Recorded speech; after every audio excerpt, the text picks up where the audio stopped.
Assalamualaikum warahmatullahi wabarakatuh. Alhamdulillahi rabbil alamin, al-mukasyafa ghaibulil fuqara ila siratin mustaqim. Fafahamnaha Sulaiman wa kullan ataina hukman wa ilma wa saharna ma'a Daud al-jibala yusabbihna wa tayra wa kunna fa'ilin. Rabbi syrah li sadri wa yassir li amri wahlul 'uqdatam min lisani yafqahu qawli. Wa sallallahu ala sayidina Muhammadin wa ala alihi wa sahbihi wa baraka wa sallam. Subhanaka la ilma lana illa ma 'allamtana innaka antal alimul hakim. La haula wa la quwwata illa billahil aliyyil azim. Allahumma salli ala sayidina Muhammadin wa ala ali sayidina Muhammad. Alhamdulillah, bersyukur kita kepada Allah Subhanahu wa taala kerana limpahan kurnia Allah, rahmat Allah, inayah Allah dan hidayah Allah, dan terutama nikmat yang besar iaitu Allah mengurniakan kepada kita hidup, di mana hidup itu kita mengetahui hak Allah Subhanahu wa taala. Bukan hidup itu kepunyaan kita, di mana kita olahkan setiap hidup kita ini, kita tetapkan bahawa adalah kepunyaan Allah. Seperti mana yang diucapkan daripada doa Rasulullah SAW, mana Rasulullah SAW kurang lebih berdoa, ya Allah, uruskanlah diriku sendiri, jangan kau biarkan aku mengurus diriku sendiri walau sesaat. Maknanya Rasulullah sendiri yang paling kenal Allah, yang paling takut, yang paling rindu kepada Allah. Rasulullah sendiri minta sentiasa diri dia tu diuruskan oleh Allah.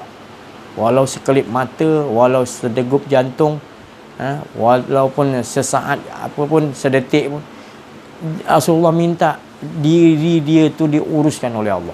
Maknanya hidup Rasulullah ni 24 jam sentiasa yang uruskan semuanya Allah. Maka itu kita. Dan berkata Imam Junaid Al-Baghdadi, bila ditanya oleh seseorang tu kepada Imam Junaid, apa itu tasawuf? Maka Imam Junaid menjawab, tasawuf dia itu engkau mematikan diri engkau. Engkau menghilangkan betul-betul diri engkau, tak ada engkau rasa ada diri engkau. Maka engkau rasakan yang hidup ni adalah hayat Allah. Hidup Allah. Itu dia kata intipati tasawuf. Bila seseorang tu tanya, ini Imam Junaid Al-Baghdadi, mana guru sufi, guru orang-orang suci kan, dia sendiri berkata gitu, Imam Junaid. Maknanya kita, selagi kita ada merasakan dirian kita, kedirian kita, maka kita belum lagi mencapai darjat tasawuf lagi. Maknanya tasawuf ni maknanya kita nak mencapai darjatnya, iaitu suci, kesucian. Islam ni suci, dia mesti dengan kesucian.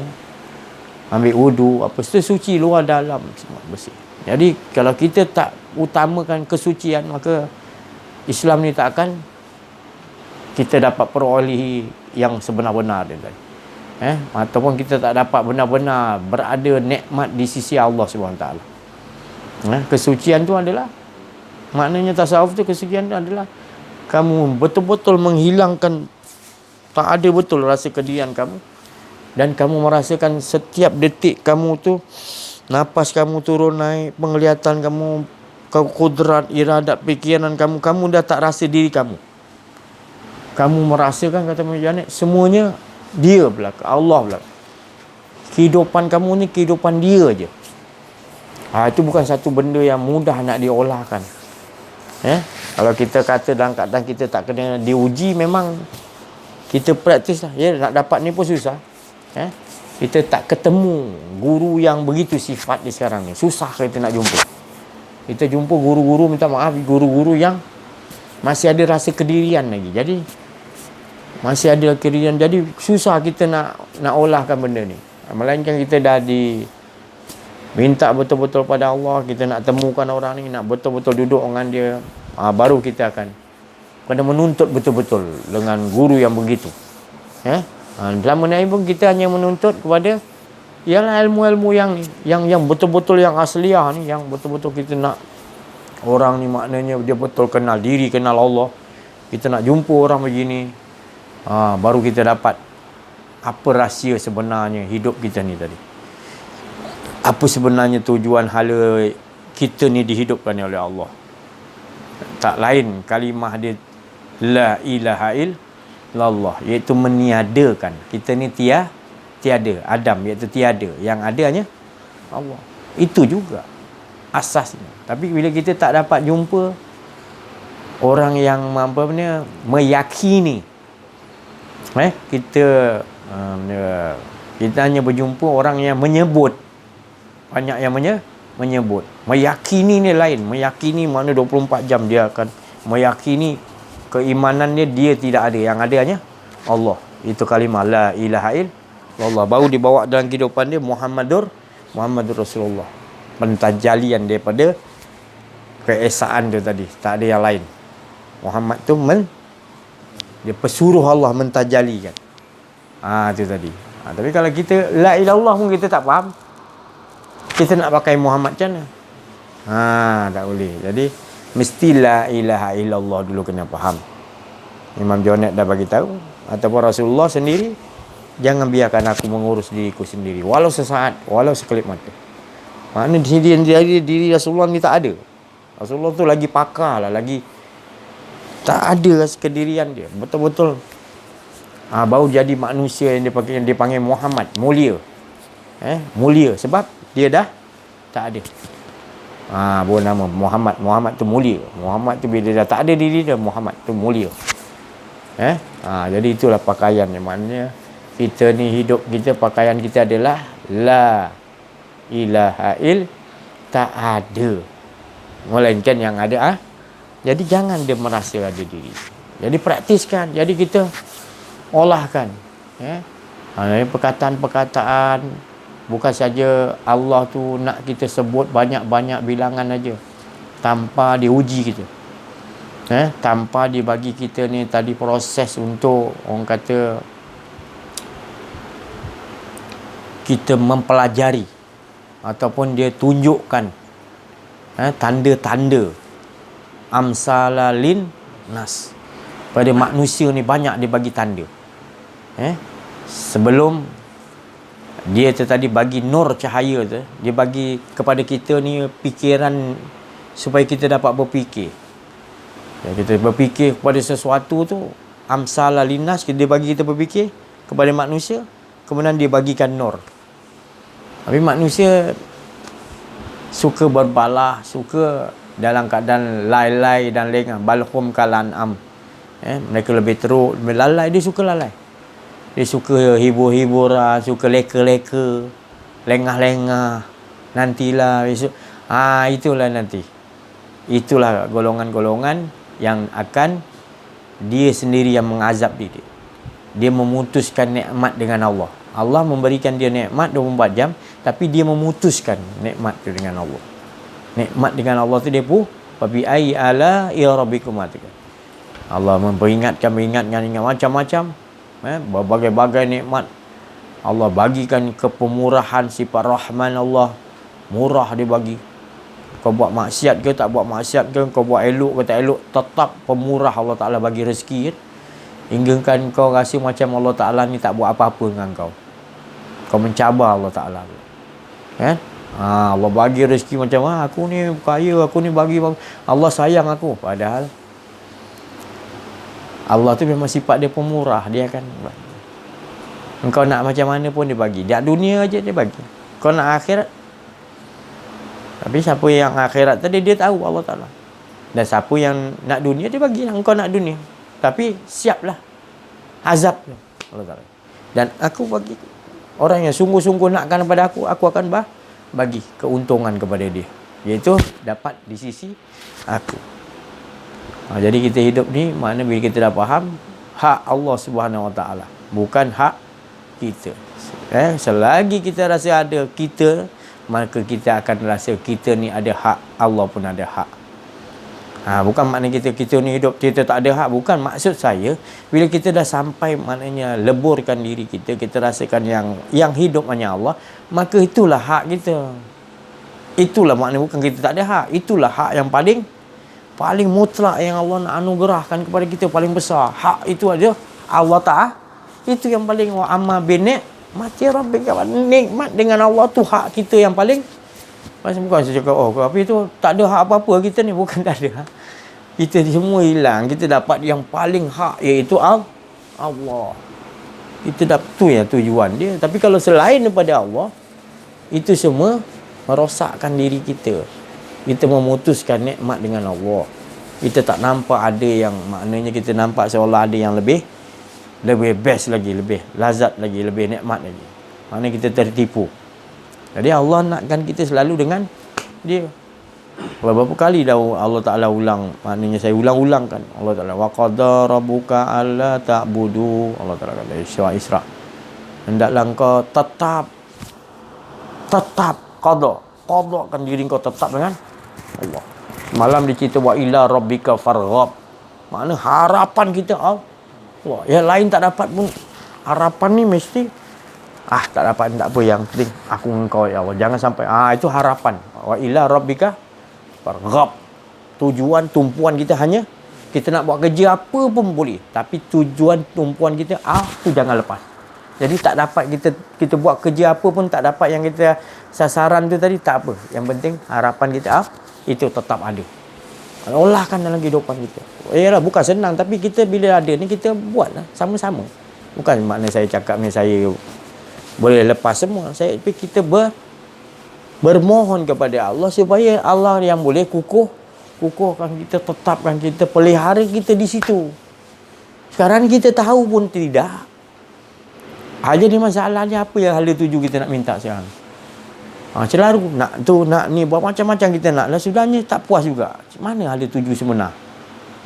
Jangan sampai menyesal bila kita dah sakaratul maut, kita dah sampai, baru kita nak nampak. Waktu tu baru kita nampak, ya Allah, nikmatnya orang yang selalu dengan kau, ya Allah. Tolong hidupkan aku balik ni, bagi aku kejap ni. Ina mungkin, mana mungkin lah. Itu jam tak guna nak menyesal lagi dah. Jadi sekarang ni tadi kita carilah, alhamdulillah, jalan-jalan ni. Ya, janganlah kita leka lagi, janganlah kita suka orang kata di pengakhir zaman ni, penghujung zaman, pengakhir zaman ni, Nabi dah bagi tahu. Janganlah kita masih lagi dalam keadaan kita leka, lalai, lengah. Nantilah, itulah, kita terikut-ikut, rentak-rentak. Jangan, ni kita kena tumpu, kita sebenarnya selamatkan. Ni dah masanya Allah bagi kita peluang penghujung zaman ni untuk kita ni dipilih hidup di penghujung zaman. Yang saya dah bagi tahu, maknanya Rasulullah kata susahnya nak memegang iman, kata Rasulullah. Kan? Tapi kita dipilih ni bukan makna kita jadi lemah iman, bukan. Makna kita kena kuat lah. Kita kena kuat. Maknanya kuat tu macam mana?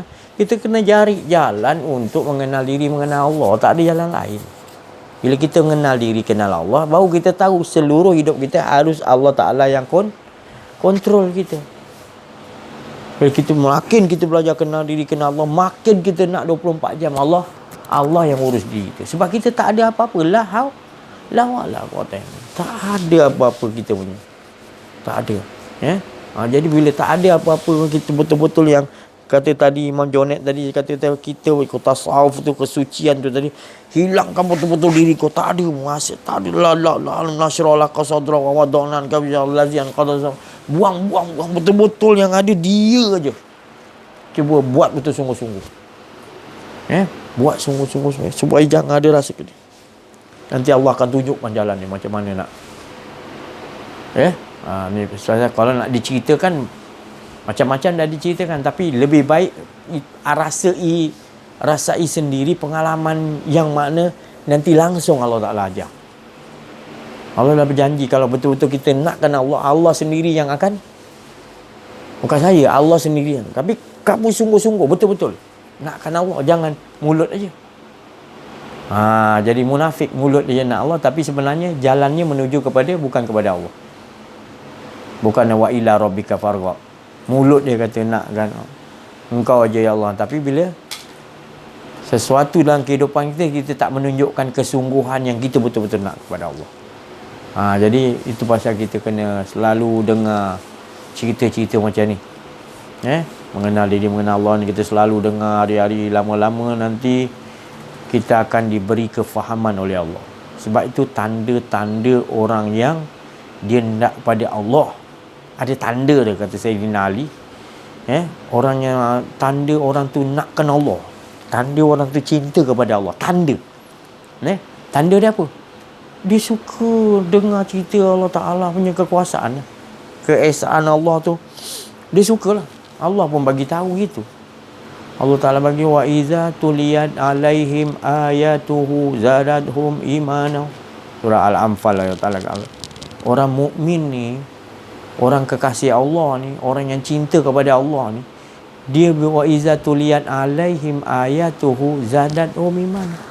Bila dia dengarkan cerita-cerita ataupun dia suka cerita-cerita tentang keesaan Allah, diri Allah, tak mau cerita lain, bertambah rasa keiman, bertambah rindu pada Allah, bertambah syok dengan Allah. Lagi dia cerita, lagi dia syok, lagi syok. Dia gitu, dia seronok nak ceritakan tadi supaya orang tahu Allah ni esa, orang ni hebat segala.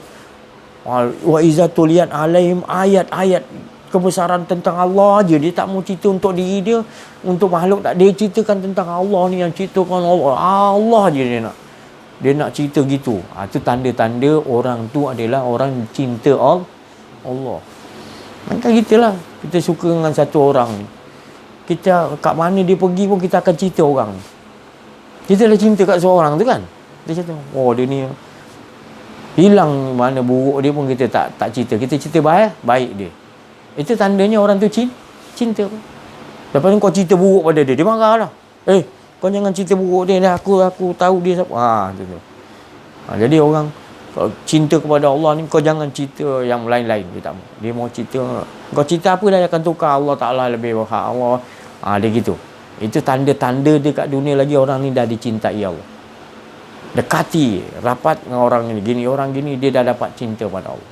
Itu tanda dia jelas dah, Allah bagi tahu. Tapi sebaliknya, orang yang cerita yang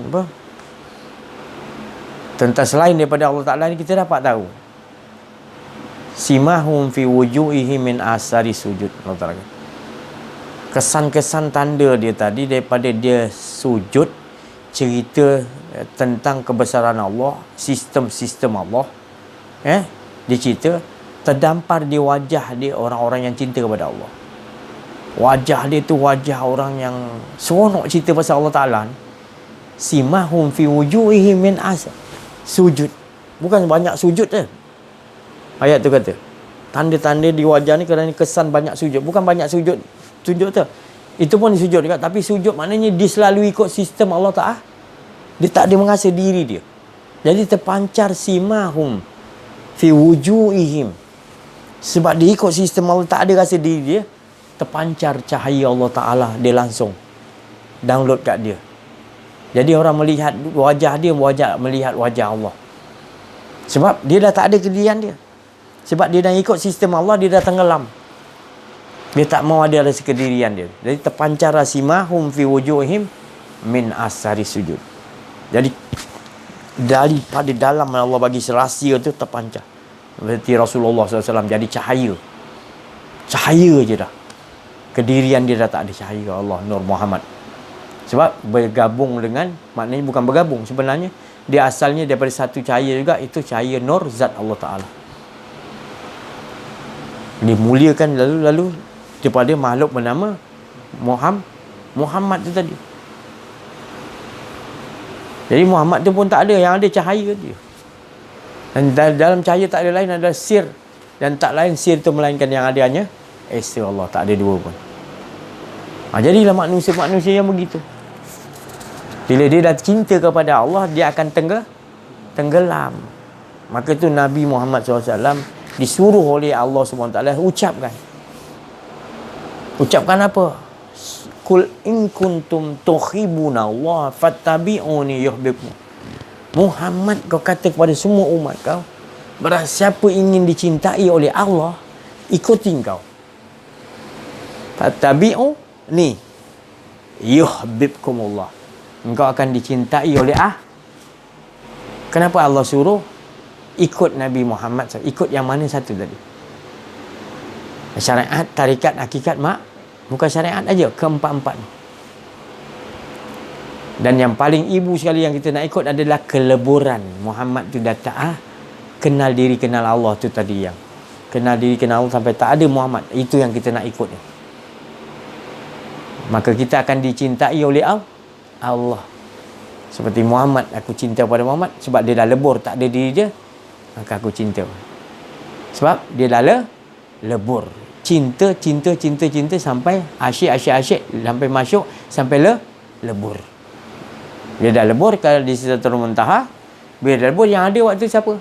Tak lain semuanya, yang ada Allah. Jadi Muhammad mentajalikan apa yang Allah Ta'ala suruh Rasul nama dia. Pesuruh Allah. Jadi kita bila dah sampai gitu, kita pun akan disuruh oleh Allah. Cuma kita bukan Nabi dan bukan Rasul. Tapi kita sama juga makam dia, iaitu kita mentajalikan. Pasal kita dah tak ada. Betul? Tapi cuma kita bukan Nabi yang mengaku. Saja kata Nabi bukan. Bila kita dah tak adakan diri kita betul-betul, jadi bergerak kita, bercakap kita, hidup kita, pemikiran kita, apa semua 24 jam hidup kita dah rasakan semuanya hak Allah. Tak ada rasa kita. Inilah kita nak duduk bersama dengan orang-orang yang mengingati Allah pagi, petang, siang dan malam. Dia tak mau. Dia mengajak manusia yad'una ila Allah. Ciri-ciri orang tu, dia tak mau ngajak ke lain. Dia mau ngajak kenal diri, kenal Allah. Dia mau ngajak situ je seronok cerita dia tu. Sebab di situlah sebenarnya orang yang bila dia buat gitu, maka Rasulullah pun bersama-sama disuruh duduk bersabar. Yad'una. Mereka ni menyeru kepada Allah, menyeru manusia ke arah kepada Allah. Maka Rasulullah, kau duduklah bersabar dengan orang bagi. Dia pagi, petang, siang, malam, dia kerja dia tu. Sampai Allah sendiri pun suruh Muhammad SAW, Nabi, bersama dengan dia, duduk bersabar. Ya Allah. Kita kalau sampai di situ, maknanya kita ni berada di dalam naungan rahmat kasih sayang Allah. Ini yang saya cakap tadi, kita kena sungguh-sungguh lah. Inilah peluang kita pengakhir zaman ni. Kita ni jadi umat yang terpilih. Sebenarnya jangan kita takut penghujung zaman ni teruk lah, zaman dajjal lah, fitnah macam-macam. Ya, di samping tu memang betul, di samping tu ada kelebihan yang Allah bagi kepada kita, iaitu penghujung zaman ni. Kita ni maknanya kalau kita dapat memegang betul-betul kenal diri, kenal Allah, memegang iman kuat-kuat, kita ni lah yang maknanya menjadi sahabat-sahabat Nabi. Sebab akan datang kan susah nak pegang iman. Ramai yang sifat-sifat batil tu ramai. Tapi daripada sifat banyak batil, ada sedikit yang betul-betul pegang pada. Jadi nak pegang pada hak tu susah sebab keliling kita dah hancur dah teruk. Tapi kita boleh tahan lagi. Jadi kita tu, ranking kita dia naikkan Allah. Bukan kita nak makam tinggi, tapi itulah sebenarnya yang Allah Ta'ala maksudkan. Jangan kita putus harapan daripada rahmat Allah. Kita penghujung zaman ni, kita tak boleh buat apa lah, kita teruk lah ni, keliling kita dah hancur, macam mana kita nak baiki. Jangan kita putus asa rahmat Allah. Allah tu tetap sama dulu dengan sekarang. Kita tetap dengan Allah sama. Cuma kita tak mempelajari, tak menuntut ilmu yang hak, iaitu mengenal diri, mengenal Allah. Kita tak kenal diri kita pun kita tak kenal. Macam mana kita nak kenal Tuhan kita, Allah? Jadi sebelum nak kenal Allah tu harus kita kenal diri.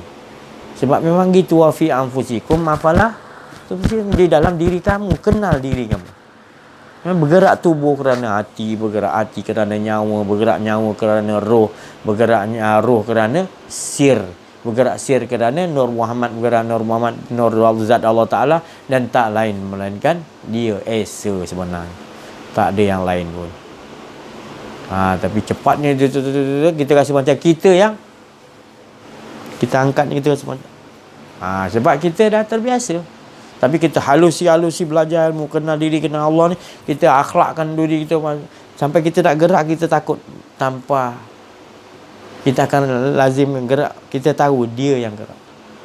Kita tak, tapi kalau kita tak belajar, kita gerak, kita rasa tak ada apa. Kosong, tak ada nilai. Kita memutuskan tali nikmat dengan Allah. Tapi kalau kita rasakan dia je, kan berjalan terus keasyikan kita dengan Allah. Sebab tak terputus. Kita rasakan dia je, bukan kita. Itu kan tak putus nikmat tu. Kerasa kesedapan tu. Nabi SAW duduk di situ. Wa ma ramaita iz ramaita. Bukan dia, bukan aku yang melontar, bukan aku yang bergerak, bukan aku berfikir, bukan semuanya. Dia dah duduk situ. Dan dia kenal, dia bukan bercakap, dia kenal. Apanya yang aku nak mengaku aku ni ada. Sebab dia dah menuntut, dia tahu. Dia betapa kat Gua Hira tu Nabi dah Allah Ta'ala perkenal. Dia tahu. Itu sekejap. Jadi gitulah. Harapan tadi. Harus harapan kita kepada Allah SWT. Sama-samalah kita ni berjuang. Saya pun bagi tahu diri saya sendiri dan semua pendengar-pendengar dalam YouTube ni, saya sayang. Saya sayang kita semua, kita kena sayang, saling sayang menyayangi. Jadi bercakap ni bukan dasar atas nak kelebihan ke, nak pujian ke, nak kedudukan ke, bukan. Sebab saya dah bagi tahu awal, saya bukan ustaz, saya bukan ulama, saya bukan syekh, saya bukan. Kita adalah sama dan kita sama-sama iaitu mencari titik kesempurnaan. Apa titik kesempurnaan ni? Iaitu kita ni tidak ada. Itu maknanya sempurnalah kita. Tapi kalau kita kata kita mencari titik kesempurnaan, kita rasa kita hebat, tu bukan. Kita banyak beramal, kita puasa, kita zakat, kita jadi orang yang baik. Itu bukan titik kesempurnaan. Titik kesempurnaan tu kita tak ada merasa diri. Itu titik kesempurnaan. Itu Sunan Kalijaga dia bertapa kan. Dia suruh guru dia tunggu kat, guru dia suruh tunggu kat tepi sungai. Sunan Kalijaga tu. Sebab apa dia cakap dengan guru dia nak cari titik kesempurnaan. Guru dia suruh tunggu, guru dia terlupa kan. Tapi dia dapat titik tu tadi, dia tongkat tu di titik, guru dia suruh tunggu tu, dia tunggu. Dia tunggu sebab dia nak mencari ke titik kesempurnaan. Daripada segala-gala yang sempurna, titik kesempurnaan sudahnya adalah, ya Allah, macam mana engkau mentidurkan penduduk kafir selama 309 tahun, tidurkan aku, hilang. Itulah titik kesempurnaan. Itu maknanya kita minta Allah Ta'ala uruskan diri kita. Itu titik kesempurnaan. Itulah matlamat hidup yang kita tahu kita tak punya apa-apa, dan titik kesempurnaannya adalah kita merasakan dia aja yang berhak menempa diri kita ni. Apa pun nak jadi ke depan ni semua atas semua susunan-susunan yang Allah Ta'ala dah atur. Cuma kita rasa macam kita nak buat ni, kita nak buat, itu cuma kita punya angan-angan. Sebenarnya benda tu dah memang dah satu set komplit dah. Daripada kita dalam roh sampai kita masuk surga ke neraka, semua dah satu set tu dah. Cuma Allah nak jalankan masa-masanya je pagi ni. Tapi benda tu dah siap satu set. Faham tak? Maknanya di situ kita nak kena faham sekarang. Bila kita tak faham duduk konsep tu, kita lagi bersandar. Bukan saya cakap tak boleh usaha. Kita seolah-olah rasa usaha tu kita. Kita kena kata usaha juga, tapi kita kena kata usaha tu daripada dia juga. Daripada kehendak dia yang bolehkan kita datang usaha tu. Dia di situ dia punya kesimpulan dia.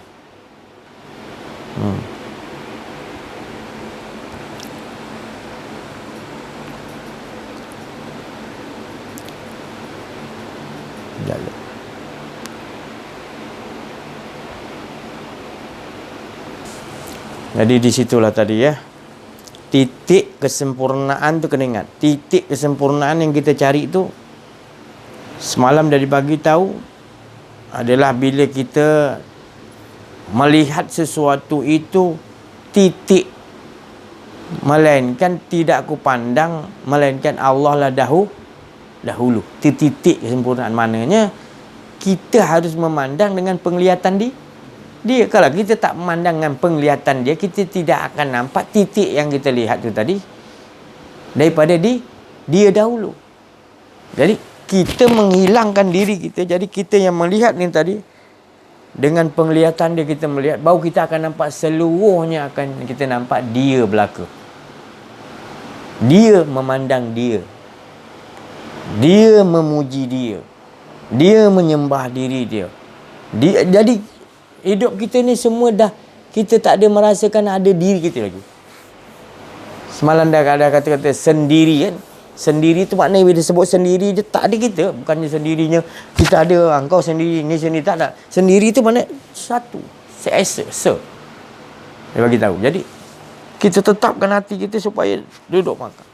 Nanti dah akan datang ujian. Tapi kalau kita tak duduk, tak faham kat sini, macam mana ujian tu nak sampai? Jadi bila kita duduk di sini, nanti ujian tu sampai, itu menang ke tak menang ke, itu kita duduk dengan Allah lah. Itu kita memang tak mampu nak hadapi ujian tu. Tapi bila dia sampai, kita kena ingat, ya Allah, ini bala ujian kau sampai ya Allah. Malapetaka ujian kau sampai ya Allah. Ya. Itu kalau aku lupa pada engkau, lebih bala lah ya Allah. Lebih berat lagi ya Allah. Kita kena cakap macam tu bila bala ujian tu nak sampai. Ataupun dah sampai, kita kena cakap, ya Allah, lupa engkau. Putus harapan, wa ila rabbika farghab tadi. Itu lebih bala daripada bala yang engkau hantar ni ya Allah. Tolonglah ya Allah, jangan sampai aku tertipu dengan bala ujian kau ni tak boleh. Supaya aku dapat tetap dengan engkau aja ya Allah. Wah, itu sebab kita tak mampu. Kalau ada je diri kita, kita nak habis, kita tak mampu nak lawan ujian. Tapi bila kita hilang. Apa yang nak diuji kita tu? Berbentuk kadang-kadang berbentuk apa ni, material ke, berbentuk sesuatu kesukaan ke, bentuk apa ni, kekurangan buah-buahan ke, sedikit rasa takut, gelisah ke. Jadi ketakutan macam-macam dia, ujian tu tadi. Allah nak tengok adakah kita takut kepada yang tu tadi, makhluk-makhluk tu tadi, ataupun kau lebih takut pada. Jadi macam mana kita nak olahkan supaya bila datang tu tadi, saya bukan makna saya nak bagi tahu ni, kalau saya cakap ni makna bukan makna saya ni lepas. Saya yang cakap bab ujian ni, saya sendiri pun belum tentulah lepas. Sebab saya akan tetap juga bersandar, ya Allah, aku tak mampu ya Allah bala ujian kau. Melainkan kau tolonglah aku ya Allah. Kau tolonglah aku ya Allah. Ini bala ujian malapetaka kau, mana mampu aku hadapi ya Allah. Melainkan kau lah ya Allah. Tolonglah ya Allah. Jangan sampai aku ingat diri aku nak engkau aja ya Allah. Tolonglah ya Allah. Aku tak nak lupa pada engkau. Tolonglah ya Allah. Kita akan menjerit, kita akan, sebab kita tahu pertolongan yang boleh lepaskan ujian yang datang daripada Allah tu juga, Allah tu sendiri yang boleh selesaikan. Oh tak apa, aku ada doa ni, aku ada orang ni, aku ada ni, ulama ni, dia boleh doakan aku hilang selesai. Tak boleh. Kita dah sampai pada makam dia, maknanya Allah nak tengok kita betul-betul dengan dia. Kalau dia dah kata hantar ujian macam ni, engkau tetap ya Allah, engkau juga yang kalau engkau kata tadi sebulan aku ke pelengkup aku, maknanya aku bohong ayun lah tu, berombak lah, kena ombak. Sebulan baru kau hilangkan tu. Jadi kita tak boleh, ya Allah cepatlah hilangkan ya Allah. Itu pun satu ada kedirian juga. Ni kalau dia datang ni cuma kita cakap, ya Allah engkau ya Allah, tolong jangan bagi aku pisah dengan engkau. Ujian ni memang berat, tapi bila lupa engkau lagi berat. Jadi bila kita hadapi yang macam tu baru boleh. Goyang juga, tapi tetap ya Allah engkau ya Allah, ya Allah, ya Allah, tolong ya Allah. Sebulan lah, 2 bulan lah. Dalam keadaan yang kita, ya Allah, keadaan tu Nabi pun sampai angkat tangan doa. Nabi lagi teruk ujian, minta ya Allah, tolonglah ya Allah. Macam tu sekali. Bersungguh-sungguh tadi permohonan tu, sebab tak ada lain yang lagi boleh selesaikan masalah Apa pun yang menimpa aku, ya Rasulullah kata. Apa yang angkat sungguh-sungguh minta. Dan saat dah terlampau genting sampai pertolongan dia dah tak nampak. Macam Nabi Musa tu dah laut dah. Ni musuh dah nak bunuh dah. Kan? Tak boleh nak lari mana dah. Ya Allah, ni laut, ya Allah. Musuh dah dekat. Habislah, ya Allah, tak dapat meneruskan lagi, ya Allah. Ya, aku tawakal pada engkau. Baru Allah punya pertolongan. Pukul Musa. Ya, dia kena macam tu. Pertolongan yang sampai tu langsung daripada Allah. Dan kita tak boleh nak mikirkan pakai ni, pakai tu. Tak boleh. Minta maaf saya cakap. Bukan saya cakap tak boleh baca ayat-ayat Quran, bukan. Dalam keadaan situasi itu, kita kena berdialog betul-betul, munajat kita betul-betul dengan Allah. Nak menunjukkan bahawasanya tak ada tempat lain lagi, betul-betul. Kalau tidak kan kita bersandarkan doa, ayat ni masih lagi. Kita tetap akan kena goyang tu tadi. Kita tak bersama dengan Allah. Tapi bila kita kita bersama dengan Allah, tak apa ya Allah, goyang ke apa benda, tanggal mati ke apa, sebenarnya aku nak engkau ya Allah. Dalam keadaan dengan engkau ya Allah. Memang tekanan tu datang, dah bergoyang kapal kita hancur. Tapi kita tetap grip Allah, ya Allah, ya Allah. Biar aku mati dengan kau ya Allah, jangan sampai aku. Itu macam mana Bilal bin Rabah kena kan macam mana dia tetap dengan Allah. Nak direbus dalam periuk api ke apa, air mendidih ke mati ke, dia sanggup. Ya Allah, ya Allah. Tak mampu, kita memang tak mampu. Tapi itulah, kita jangan putus harapan kita pada rahmat Allah tu luas kan. Dalam keadaan kena macam tu, kita hanya mohon engkau lah ya Allah, tolong. Engkau lah ya Allah, tolong ya Allah. Ini bala ujian ni semua daripada engkau ya Allah, dan engkau juga yang boleh selesaikan, tolonglah ya Allah. Itu kita merayu ya. Nabi-nabi begitu ya. Dia keadaan dia tak nampak yang lain lagi dah. Dia hanya betul-betul melulu Allah tu, yakin dia daripada Allah aja. Nak duduk di situ ya.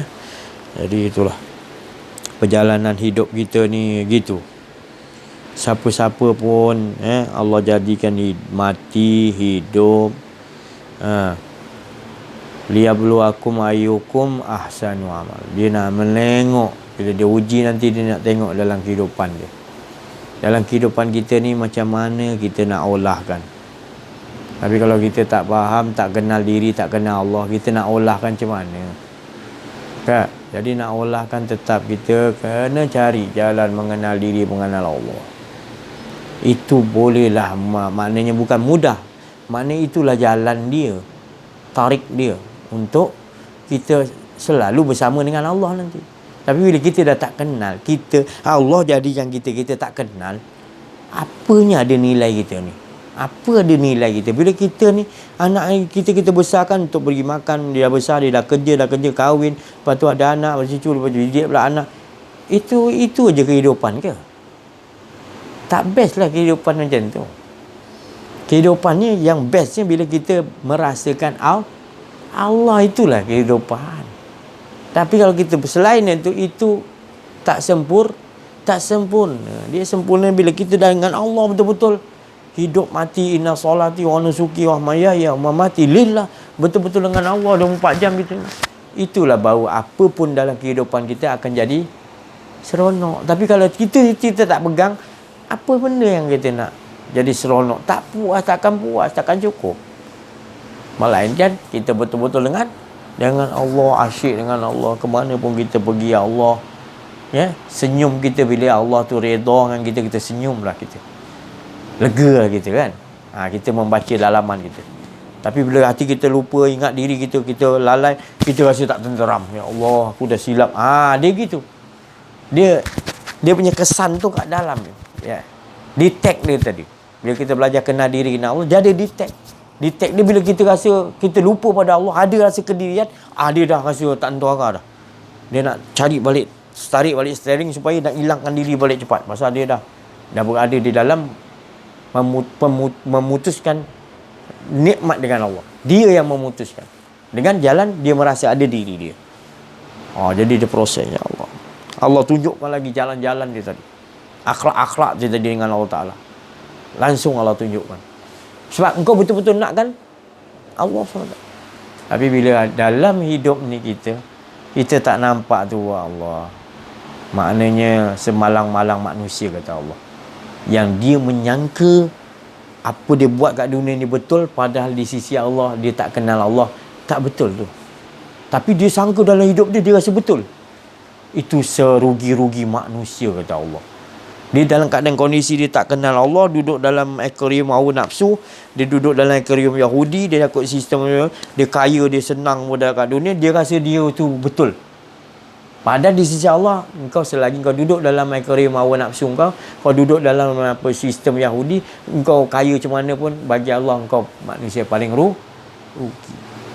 Tapi kat dunia kau tak ada apa, tak apa dapat sangat, kau syukur dia sikit walaupun sikit, tetapi diri kau sentiasa berada di dalam ingat kepada Allah, tak ada rasa ada kedirian kau.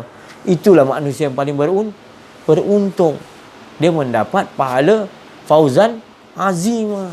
Dia mendapat kemenangan, inna fatahna laka fatah. Di dunia lagi dia nakkan Allah.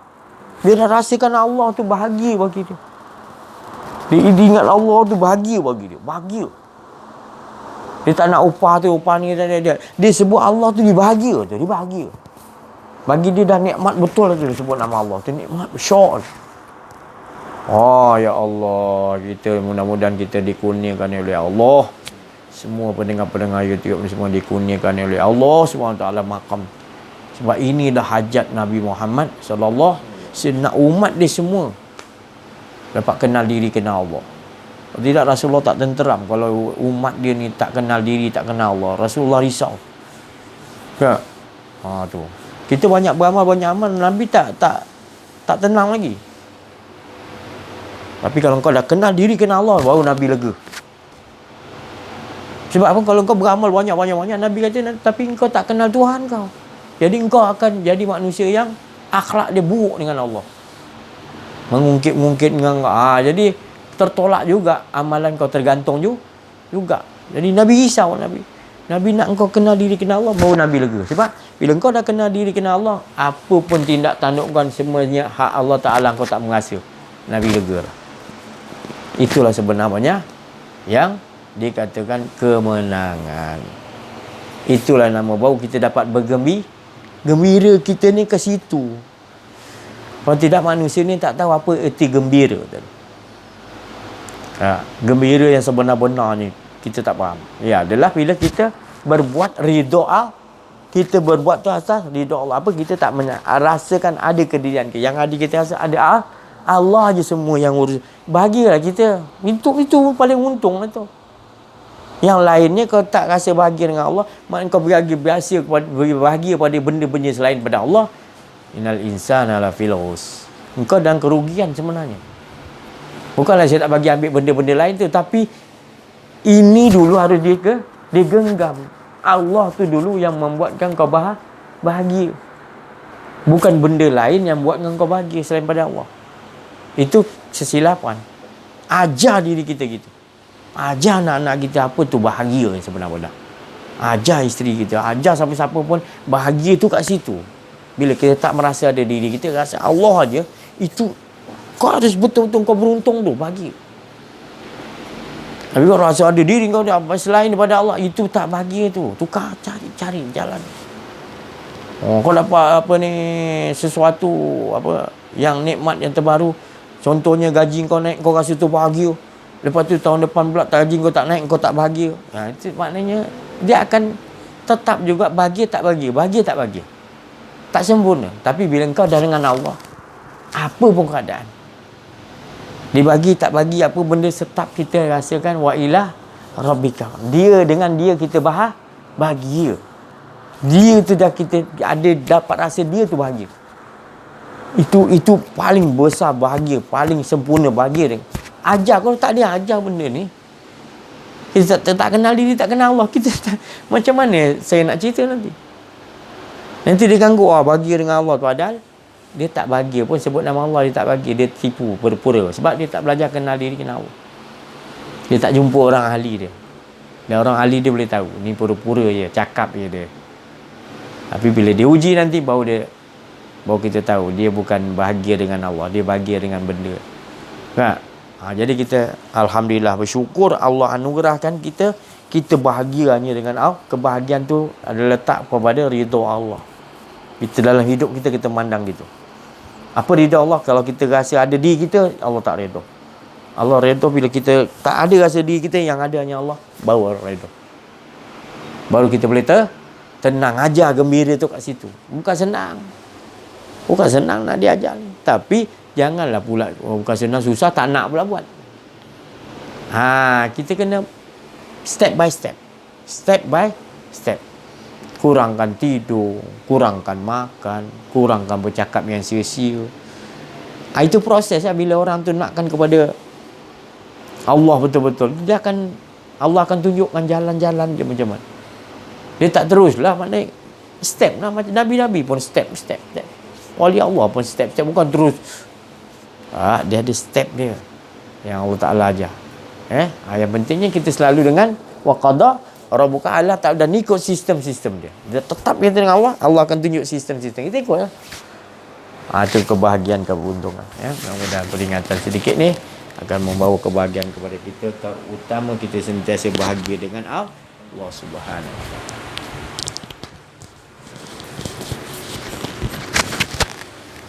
Bismillahirrahmanirrahim. Assalamualaikum warahmatullahi wabarakatuh.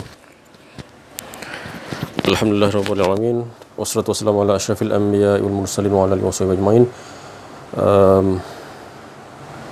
Ada 3 pilihan yang Allah Ta'ala bagi kat saya petang ni. 3 pilihan cerita.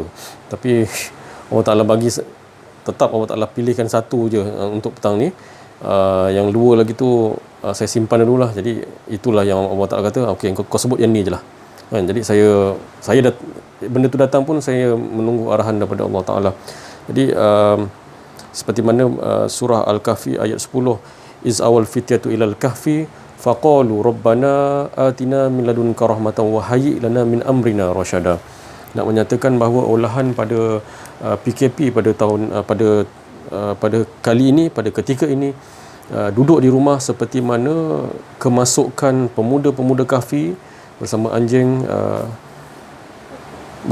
dia tu. Jadi sebagaimana yang dikatakan, sekiranya orang lain melihat keadaan penduduk kahfi ni, pasti dia akan lari lintang pukang, sebab itulah sebenar-benarnya pemuda kahfi yang betul-betul mengenal diri, mengenal Allah Subhanahu Wa Taala. Memang dalam keadaan yang sebegitu kita pun boleh sebenarnya. Jadi boleh macam mana? Jadi ini yang Allah Ta'ala nak mengolahkan bahawasanya duduk di rumah tu sebenarnya, saya pun nasihat diri saya, untuk keluarga saya juga, dan untuk semua rakan-rakan sahabat YouTube, rakan-rakan seperjuangan, semua kawan-kawan yang tidak mengenali diri saya pun tak apa, dengar YouTube ni, insya-Allah Allah Ta'ala akan mengolahkan sebagaimana kita nak menjadikan diri kita ni kenal diri, kenal Allah. Jadi dan satu nasihat nak menyatakan bahawa kita ni sudah hampir. Jadi kita nak mengenal diri, mengenal Allah ni, kalau kita tidak sentiasa mendengar perkara-perkara yang sebegini, majlis Allah Subhanahu Wa Taala ni, dan kita tidak mengamaliahkan dalam kehidupan harian, bagaimana besok yang kata Imam Mahdi nak hadir, Imam Mahdi nak turun, ketika itu memang tak ada dah, jangan kita bermimpi ada lagi current, ada lagi air, ada lagi handphone, jangan. Jadi bila kita berada di rumah tu, kita sentiasa wa qadara rabbuka alla ta'budu, mengikut sistem Allah, maka tak ada handphone pun tak apa, tak ada api pun tak apa, tak ada air pun tak apa, tapi link dia link line dia kita dengan Allah tu masih ada. Kita tak tahulah, tak kira kita duduk kat mana pun, Johor Bahru ke, Melaka ke, Kelantan ke, Jemaah Kelantan pun ada. Jadi kita letakkan di situ. Tak kira lah jauh mana pun, tetap link dia tetap ada. Macam mana yang handphone tu kita sentiasa menghubungi kawan-kawan kita, tapi itu memang tak ada dah besok. Besok memang tak ada dah, tapi link kita dengan Allah tetap ada. Jadi mudah-mudahan saya mendoakan semua sekali agar ditetapkan, iaitu wa qadara rabbuka alla ta'budu. Sekian saja, wabillahi taufiq wal hidayah. Wassalamualaikum warahmatullahi wabarakatuh. Alhamdulillah, syukur kita pada Allah penjelasan ya. Alhamdulillah untuk kita faham lagi, beri kefahaman lagi kepada Allah hingga kita tidak lagi jahil kepada Allah. Kita minta kefahaman yang di sisi Allah, di mana Allah yang bagi faham pada kita, mana bila Allah dah bagi faham pada kita, kita tak jahil lagi tentang Allah. Itu yang kita nak ya. Jadi sekianlah kita jumpa kita pada petang yang mulia ini. Jadi kita sudahi dengan minta maaf banyak-banyak, ada salah silap dalam saya menyampaikan, ada rasa kedirian. Wa'afu minkum, wabillahi taufiq wal hidayah. Wassalamualaikum warahmatullahi wabarakatuh.